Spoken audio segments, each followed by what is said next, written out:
Welcome to PG Pulse, Press Ganey's podcast on all things healthcare, tech, and human experience. In this podcast, we'll be joined by some of the best and brightest minds in the industry to discuss challenges, share insights, and innovate the future of healthcare. Thanks for tuning in. We hope you enjoy the conversation. All right. Well, listen, I want to welcome Steve Nelson, CEO of Aetna. Welcome, Steve. Good to have you here. Appreciate it. Thanks for coming. Health Plan of the Year, which is an elite award. And for those of you who don't know about it, it is a mathematical award won by the plan that outperforms all other plans in the country based upon the Press Ganey metrics. So a big award and a lot to be proud of. You had a project when you came in there to take over that we're going to want to talk about. Yeah. But before we do that, let's do a quick lightning round about you and your career. You just walk us quickly through your career because you've had a unique career. Well, it's been at it for about 37 years or so. I'm going to keep staying in the 30s. I always don't like it when I'm with you because you look so much younger and you're so much fitter than I am through the process. But so 37 years at it. Started on the provider side. This is where I really became a big fan and a lot of engagement with Press Ganey, Intermountain Healthcare, Henry Ford Health System, and then found my way over to the payer side with United Healthcare for about 15 years or so, and then just got the strong desire to go back and spend time on the provider side again. So had the opportunity to lead a couple of very prestigious, incredible physician groups. The Dooley Health and Care, formerly DuPage Medical Group in Chicago. And then took over a difficult situation there too because they had lost their leaders. That's right. And they had to rebuild that and just to get the culture back in line. And then spent a few years with ChenMed, prestigious premier value-based care company. And I always say that, I thought I knew what value-based care was, but then when I lived and worked with ChenMed, really appreciated that. And that's an amazing family. Yeah, and then found my way to Aetna and CVS Health, where, it's been another adventure, as I like to say, which I love a good adventure, but been here about 15 months or so. Well, in a short period of time, you've done a lot of work. Let's go way back in your career. Let's talk about mentors in your life. How did you find yourself in healthcare, and talk about the role of a mentor and the importance of mentors overall, and how do you incorporate that into today as you run a big company? Yeah, my wife thinks that I have two part-time jobs, and that one is mentoring young professionals finding their way, and so that's a big part of my life. I'm committed to it, and because it had a big impact on me, which I'll talk about in a minute. But my other part-time job is making travel plans for my family. No, for the grandkids, getting them back home so we can spend time with them. You get a lot of grandchildren. We have 11 now, so yeah. Which is again bragging. You're fit. You look younger than me, and you got 11 grandchildren. I only have one. I got to talk to my kid. Yeah. It's a whole thing that my kids give me a hard time. Be like, Dad, you don't control this, and I'm like, but I can set goals. Yes, exactly. And manifest. Right? There you go. Anyway, but. Yeah, early mentor for me was Gail Warden, who was, in a lot of ways, father of integrated health systems, led Henry Ford Health System for a long time, had a really prestigious career. And I spent a decade with him. And from him, I learned not just about leadership, but this passion for getting healthcare right. On behalf of the patients and the clinicians, actually. And so that's a bias that I've carried with me, wherever I've been. And so that was meaningful. A couple things that he taught me that I try to express and share with others is, go do the jobs that other people don't want to do. but are so critical, and don't worry about, it doesn't always have to be up, over and over and over, so you can learn what's going on. And then you kind of develop the right and the credibility and the insight to be the leader that you can be. But without that foundation, I think I would have struggled, to be able to lead in the way that that I think that, a leader needs to be able to lead. So he taught me a lot of things like that. And it was, I carry those thoughts with me today. Right. When you think about those lessons learned, how do you translate that back to you're running Aetna? You've got a lot of young managers, and generationally, there's a different look and feel to this generation. Some of which is like, what's my next move up? What's my next promotion? I have a friend whose daughter went to work a training program at Fidelity, and she called her dad about 3 months in and said, "I don't think my career is going well." And he said, "It's not a career yet. You're in training. Just get through the training, and then we're there." How do you coach young managers today and understand where they're coming from and give them some of these lessons as well at the same time? Yeah. First of all, it's always important for me to remind them and remind myself that I haven't got it all figured out yet either. I'm still a work in progress. So that's a great. I think one thing that I try to help people share is a little bit, I would just say, perspective, and that is, you do not have to get it right. Meaning you don't have to get the perfect all the time, so some people are just looking for it's got to be the perfect job. But you've got a lifetime, right, to develop, right? And so it's okay to zig and zag a bit. However, I think it is important to have, kind of the ultimate objective in your mind as you zig and zag. And so, what do you think the final destination might look like? What do you think your life might look like 40 years from now? And how do you then sort of back up and reverse engineer that, as opposed to what's the next job? Kind of take the whole thing and look at it over a course of your life, and then sort of walk backwards, and I have found that to be helpful in my life. And I think sometimes it releases the pressure of young people, like just getting the next job. Relax. It is going to work out, but stay focused on the ultimate goal and to your point, learning. That's sort of the fundamentals you learn along the way. Focus on getting those basics and learning from each step on the ladder that you move along with, and enjoy. Also be present in the job that you're in. It'll be a much richer career if you feel present while you're doing it, as opposed to always looking for the next thing. Right. Yeah, totally agree. And then also, I also counsel folks to, it's okay to fail. It's okay to be in a few ditches along the way. That actually makes you a better leader too. So I think kind of releasing yourself and giving yourself permission to take some chances and actually not get it always exactly right is as valuable as crushing it every single time. Yeah, I would add emphasis to that from the standpoint, I think the failures that I've had throughout my career, or mistakes that have been made, have provided much deeper learning than the successes. And if you don't have failure and you don't try things that fail, you don't get the perspective on what you need to do to be successful. Actually, I think.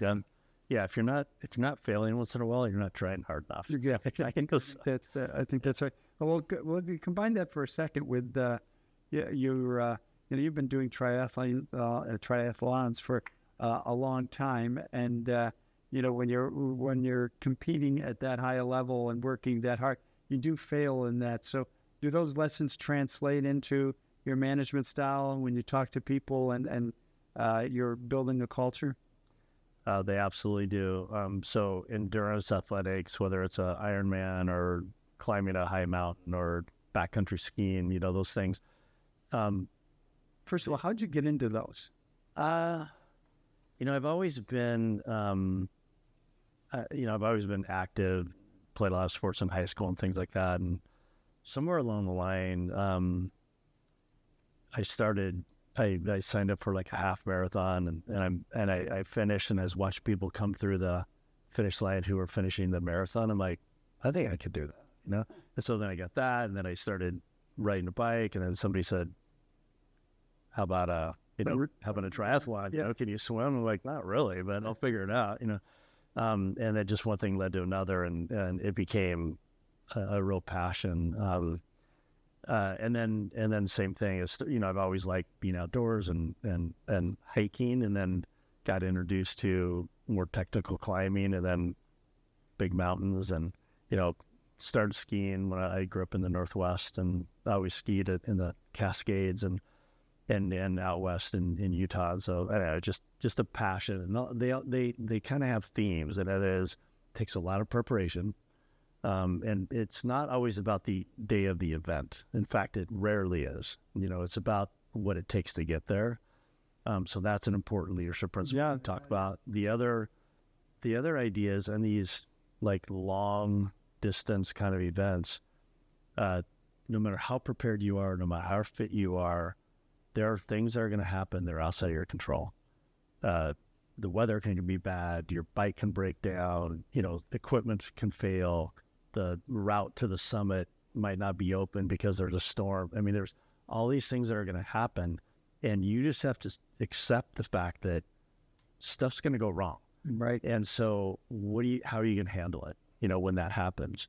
And so, that is an important leadership, I think, concept, because in our complex businesses, things are going to not always go perfect, right? And so you've got to be ready for that. So this idea of resiliency is an absolute required skill as a leader. Yeah, I heard two things in that.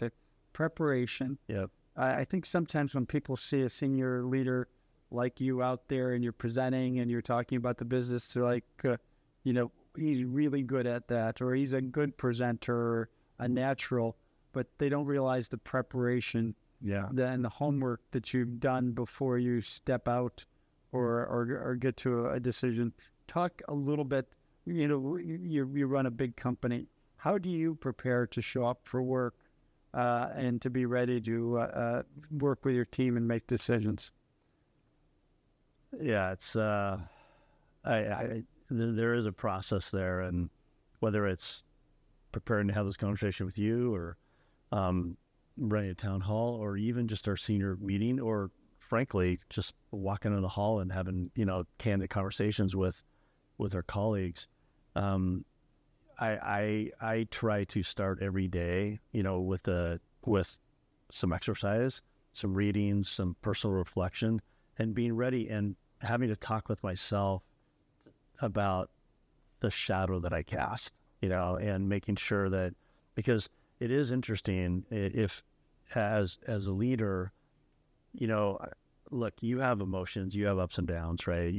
We're all human, right? But the reality is, you need to bring your A game every day, right? And because people pick up clues from you, and if you're having a rough day, that can influence their day, and so it's important to be thoughtful and deliberate about the shadow you want to cast and the culture you want to build. And so my preparation, is from sort of the detail of the next very specific thing all the way to when I walk down the hall, and I have, folks are walking by me, am I just going to keep my head down, or am I going to say, hey, how are you? And sometimes I catch these people off guard, and they're like, oh, hey, hi, John.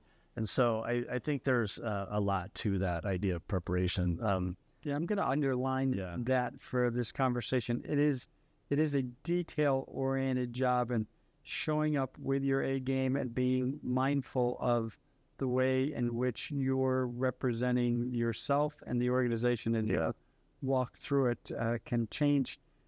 Stopping in a hall and having a conversation with someone you haven't had that conversation can change the trajectory of both their day and their careers, the way they feel about it. It's a big role and they say it's cold at the top. That metaphor probably works for your climbing and your job. It does, yeah. It is interesting. You bring up a great point, and you work for a long time and you have a lot of colleagues, and then one day you get promoted and you look around and, you are kind of alone, Now I work within the bigger CVS Health, which I have a great team of colleagues across CVS Health.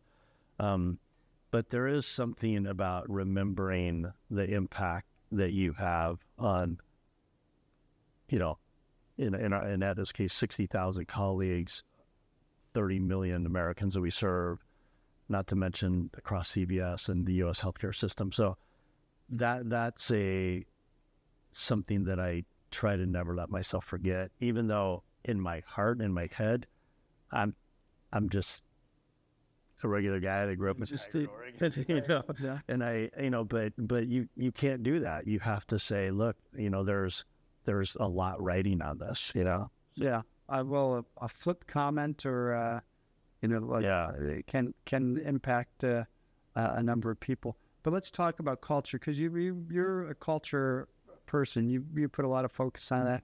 As you come into it, and you've moved throughout your career to a number of locations. I'm interested in how, as you enter a new organization, how do you absorb the culture you're inheriting, and then how do you think about building off of that and transforming, if necessary, the culture that you want to see in the organization?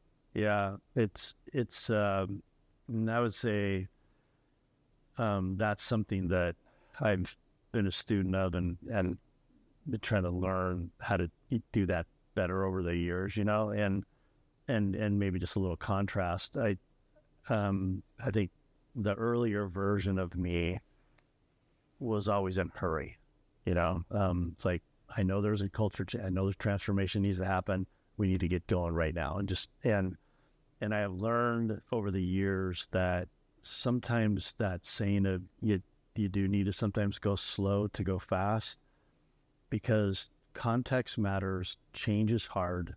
But if people have the why, and these are all things that people say like cliche, but if you really do understand the context of why you're asking people to change and why the case for change and the case for transformation, I find that people come along a lot more quickly and better. But that takes a few things. One is you have to be able to articulate and clearly lay out the why, and so you cannot just gloss over that. Yeah, you can't fake it. Yeah.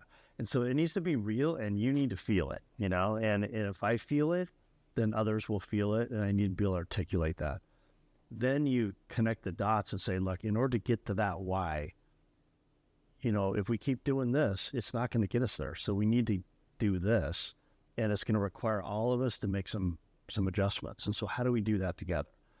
And I have found that if you can then get the right team and have the communication strategy, and I am a very strong advocate of frequent and transparent communication, and so formats like this, Right. other kinds of things are so critical. And again, a lot of leaders think they're doing it, but the reality is you've got to communicate many more times than you think necessary. And I always say, when I'm finally sick of hearing myself talk about our priorities, I might be breaking through. That's exactly right. Someone said that yesterday at is that right? our conferences, that when you're tired of hearing yourself, you've made the point. So that's an important point. I took a job once where the company was in trouble when I got there, and I opened the desk door of the CEO's office, and there was a strategic plan in there. And I read the strategic plan, and it was phenomenal. So I called up the former CEO who I had known, and I said, hey, why, like, I've read the plan. What went wrong to have me here? And he candidly said, Pat, I had a hard time executing. So talk about executing, because I followed, I actually didn't have to do a strategic plan. I just took it, and it worked. Nice. Okay. So talk about execution, because, we can say things about there's management books written about how to manage organizations, but companies fail oftentimes or struggle because they can't execute on a very clearly outlined plan. Mm-hmm. The role of execution, how do you keep an organization moving forward, hold people accountable, and execute at a high level? Yeah, it's a really important point, and you have to be able to do both. You have to be able to set the culture, set the why, but if you don't execute and get results, you're not going to be there long enough to actually transform the organization, right? So we know that principle is true. And it's a lot more fun to work in a company that's getting results and making progress, so that's an important component of this. How I think about it is, once you get the purpose clear, execution is very dependent on getting the right team in place as well. And so finding the right team, not just the right skill set, but the composition and the how they work together, And then if you combine that with clear accountability and good plans, with that communication strategy, and you hold each other and the organization accountable. And I use the word relentless execution a lot. So focus, consistency, execution, combined with the purpose and this great team and the culture that lets people have honest conversations, it all has to happen together. If you just come in and say, we're going to execute, people are like, yeah. And then you change course. And Right. But if you are consistent, you have this purpose and you have the right team, it has to work together. And if you just do the purpose without the execution, that doesn't work either.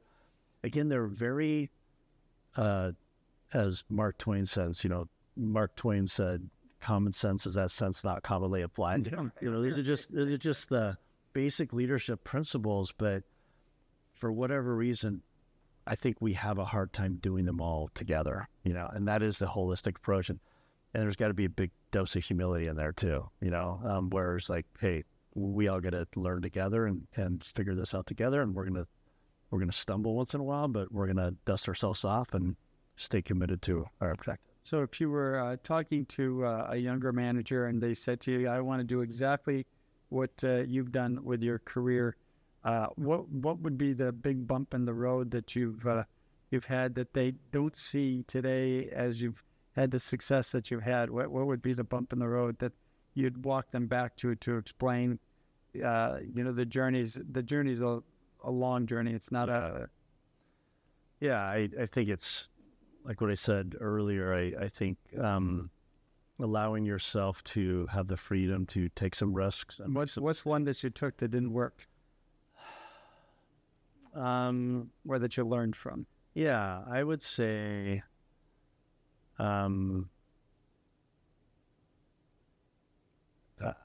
I can think of several, honestly, but I think the thematic way maybe that I would talk about it is, there's times when in a really high performance driven culture, you've got to lead with both performance and culture, or you start losing people, if you just go after one or the other.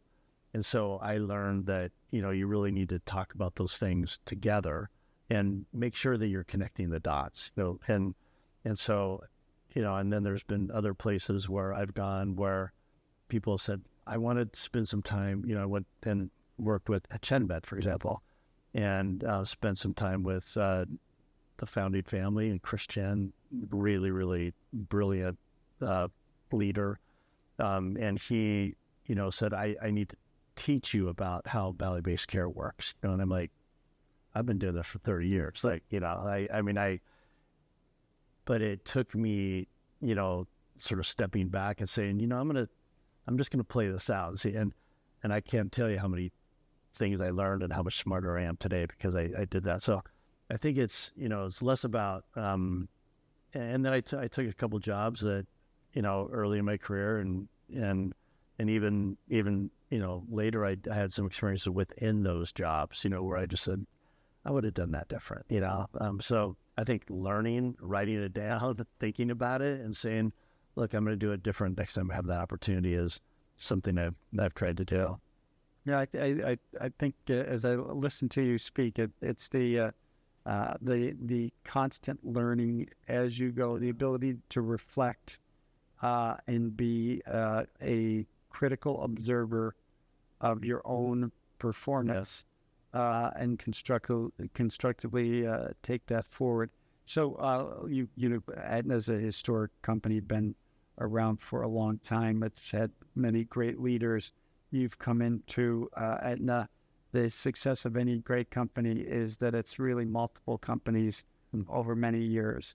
Where are you taking Aetna? What's the challenge? There's a lot going on with regard to payment systems, the discussion of value-based care, et cetera. You get thrown into that. You've got a legacy to both deal with. You also have a legacy of CVS, and you've still got to achieve on your within the company. How do you approach that challenge? Yeah, you laid it out well. So Aetna is a 200-year-old company, started as a fire insurance company. Therefore, the name Aetna, which is named after the highest active volcano in Europe.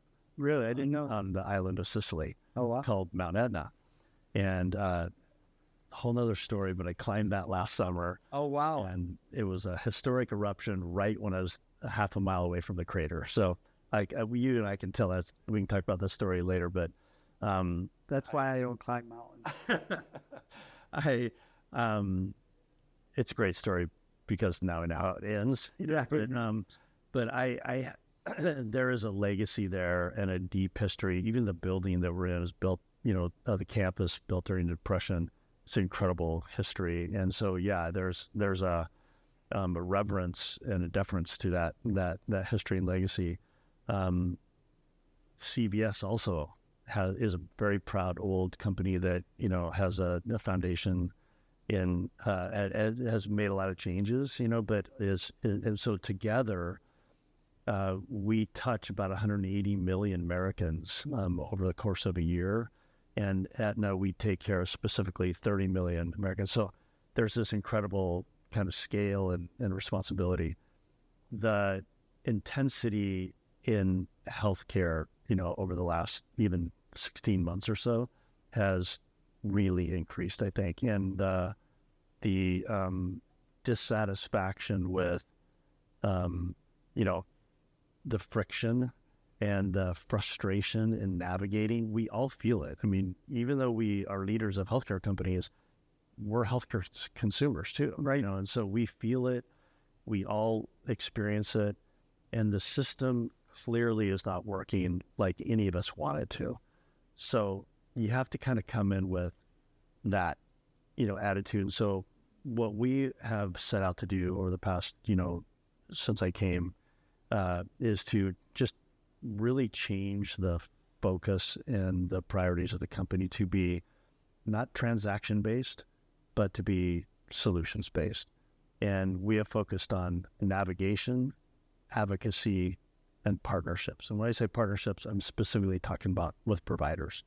And so I think we have an opportunity to completely change the conversation. So that means capabilities, technology, the culture, the mindset, and I'm tapping into that. And I'm telling you, when we do that, and as I've experienced that with provider partners, I am seeing absolute breakthroughs. And when we focus together on behalf of the patient or the member or the consumer, the client, however you want to think about it, the system starts working. And it's not that the capabilities and the talent and the, it's not that that's not there. It's about collaborating as opposed to, arguing about whose fault it is, And so I am passionate about this concept, and we are making change. And I'm just telling you, there's a lot of leaders out there who share this view. And I've seen more progress in this last year in the U.S. healthcare system that I've seen probably in my 30-something years. Yeah, I totally agree with that. We just had a presentation, and I'm in this pink jacket because of our National Client Conference, and our colors are pink, and I like to represent them here. We have a little fun with it, but we just had a presentation downstairs talking about social capital and the work that you're doing around building social capital with your providers, with your consumers, and the partnerships pays off several-fold, because as you build that trust, then as you navigate tough problems and people come to the table with a solution mindset as compared to an adversarial role, and your scores and the data. The beauty of data is it democratizes thought. It doesn't lie to you. Your data would say you're doing a spectacular job with that. So thank you for that, and on behalf of your consumers. Thanks. One last question as we wrap up. I opened yesterday by saying that the amount of change we're going to see in the next 3 years and forward is going to surpass anything we've seen in the Industrial Revolution, with the role that technology is going to play in our lives. Your thoughts on that statement and how it's going to affect your work? Yeah, I completely agree with that. But I take a slightly different spin on it than some of my technology colleagues. I don't dispute the role that technology will play, but I think about it in terms of we now have a very clear idea of what we need to do different. I think we've been tripped up by, we just haven't had the right tools or energy, or just hasn't come together. Now we have the technology to do the things that we've really wanted to do. So I think letting that just, unleash in a way, in a productive way, I think is going to be really, really powerful. So, and I think it's all aspects. It's going to change the experience. It's going to change our ability to help people through their healthcare journey. It's going to change our ability to be more transparent between payers and providers with the data exchange, which is going to help a lot. Right. And then we have the opportunity to measure better, more real time, and do things in a way that we have come to expect out of other consumer experiences.